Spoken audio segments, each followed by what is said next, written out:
Assalamualaikum warahmatullahi wabarakatuh. Selamat sore, yang saya hormati Bapak Dr. Dr. Heri Nurdianto, SKOM MTI, sebagai dosen pengampu mata kuliah transformasi digital dan teman-teman semua yang saya cintai. Pada kesempatan ini, kami dari kelompok 6 akan mempresentasikan hasil diskusi kami yang berjudul Perbedaan Tiga Generasi Website. Sebelumnya, pada sesi awal ini izinkan kami memperkenalkan diri terlebih dahulu. Saya Brigita Sari dengan NIM akhir 050 sebagai moderator dan rekan saya. Saya Rifki Ardika Pratama dengan NIM belakang 40 sebagai presentator. Saya Alfania Rizky dengan NIM belakang 035 sebagai presentator. Baik, untuk mempersingkat waktu kepada para presentator, dipersilakan untuk memaparkan materi.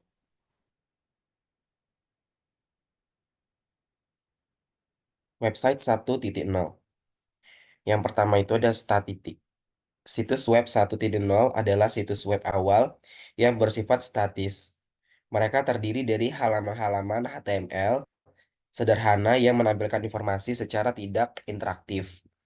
Yang kedua, tidak ada interaktivitas. Pengguna hanya dapat membaca dan menavigasi informasi yang ditampilkan. Tidak ada fitur interaktif atau partisipatif.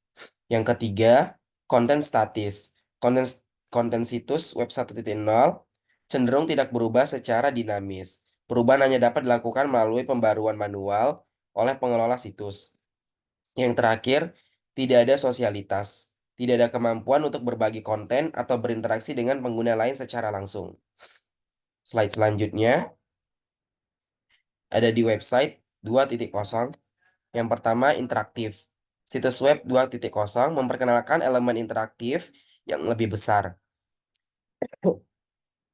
Mereka menggunakan teknologi seperti JavaScript dan AJAX untuk membuat situs lebih dinamis dan responsif. Yang kedua, ada partisipatif. Pengguna dapat berpartisipasi dengan situs web melalui komentar, ulasan, dan berbagai konten. Situs web sosial, blog, dan platform berbagai video adalah contoh dari situs web 2.0 yang populer. Yang ketiga ada konten dinamis. Konten situs web 2.0 dapat berubah secara dinamis berdasarkan aktivitas pengguna, permintaan waktu nyata, atau pembaruan otomatis. Yang terakhir ada sosialitas.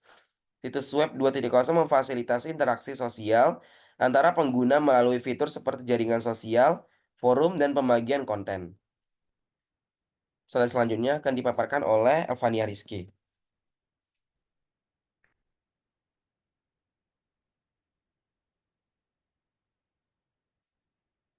Baik, selanjutnya ada website 3.0.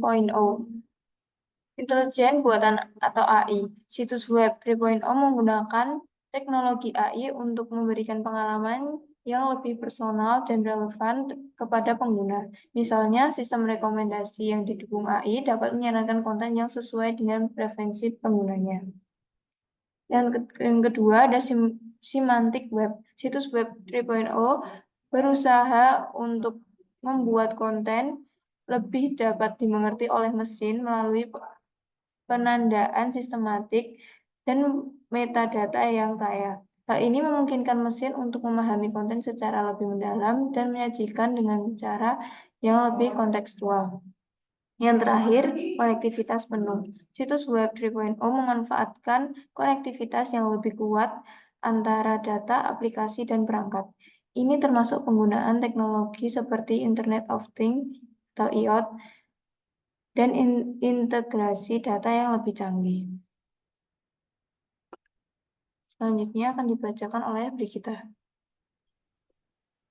Di sini ada contoh dari web 1.0, 2.0, dan 3.0. Contoh dari web 1.0, yang pertama ada CM 1996, yang merupakan halaman berita utama umumnya terdiri dari teks dan gambar statis yang disajikan dalam format kolom.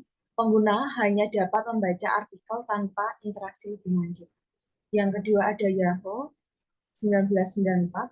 Situs ini adalah agregator berita, dictionary web, dan layanan pencarian yang menampilkan informasi dalam format yang relatif statis.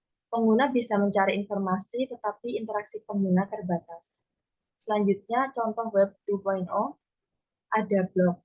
Blog juga dikenal sebagai logware, ingin memungkinkan pengguna untuk mengirim buah pemikiran dan update tentang kehidupan mereka di web. Selanjutnya ada microblogging. Microblog adalah konten singkat yang dirancang untuk interaksi antara audiens dengan cepat. Selanjutnya ada jejaring sosial, yang merupakan situs-situs seperti Facebook dan MySpace, memungkinkan pengguna untuk membangun dan menyusun sendiri profil mereka, berkomunikasi dengan teman-teman. Facebook, contohnya Facebook. Selanjutnya ada situs berbagi video yaitu YouTube. Untuk contoh web 3.0 ada Tenpensia, yaitu sebuah website marketplace untuk jual beli karya NFT dibangun di atas Ethereum blockchain. Selanjutnya ada Uniswap, merupakan website untuk tukar-menukar mata uang kripto yang terdesentralisasi secara global. Dan yang terakhir ada Sepine, sebuah jejaring sosial terdesentralisasi yang dibangun di atas blockchain Ethereum.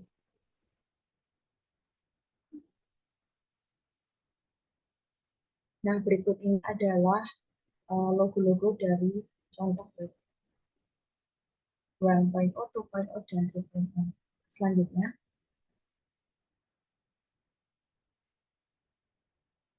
dari materi yang telah dipaparkan, kami dapat menarik kesimpulan bahwa evolusi dari website 1.0 ke website 3.0 mencerminkan perkembangan yang signifikan dalam cara internet digunakan dan diakses oleh pengguna.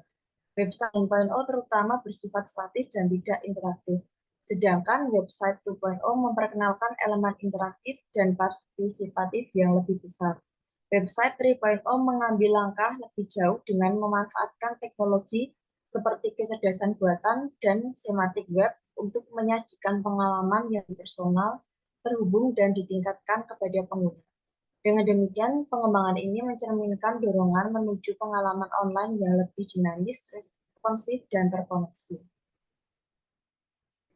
Baik, demikian presentasi dari kelompok kami. Apabila terdapat kekurangan dan kesalahan, kami mohon maaf. Kami akhiri.